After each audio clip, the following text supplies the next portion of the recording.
I did have a lot of problems publishing my first novel, Nervous Conditions.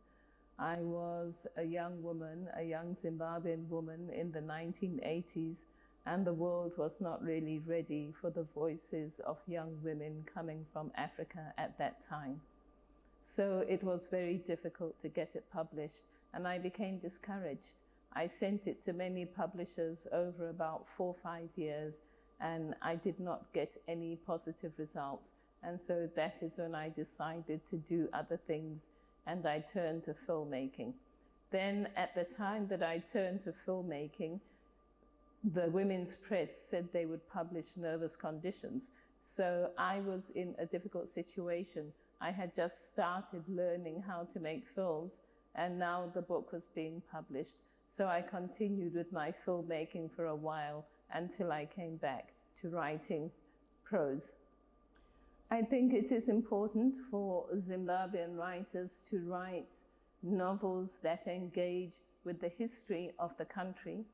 I think it is important that these novels should also have a view to having impact and relevance today. Our history as a colonial state is not old. Zimbabwe only became independent in 1980. So this means that what happened before 1980 is still having an effect. I was born before 1980. I became a young woman before 1980. So everything that formed me as a young person happened during colonization. And I think it's very important for us to remember that colonization has an afterlife.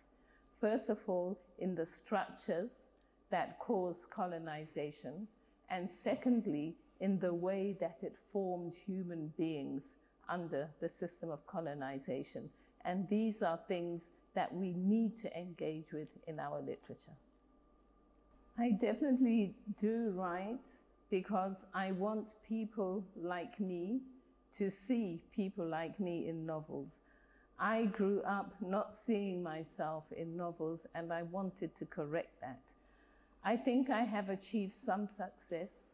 Yes, wherever I go on the continent in Africa, there are people, mainly young women, but also men, who have read Nervous Conditions.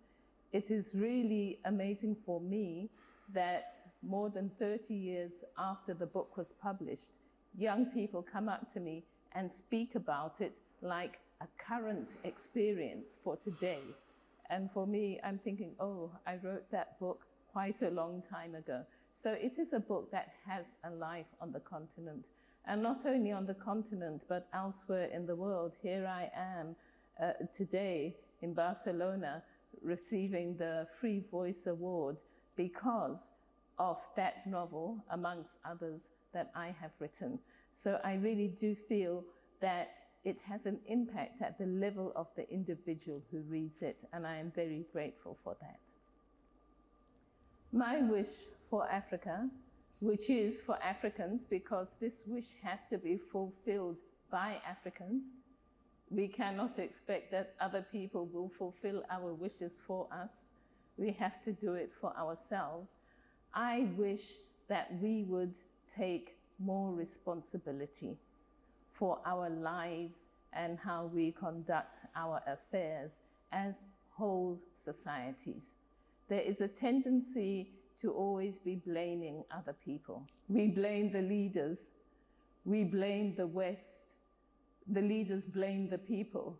We blame the opposition. However, we have to understand that we are a society, and so the problems are ours as a society to solve. And that is the only way that we will be able to go forward.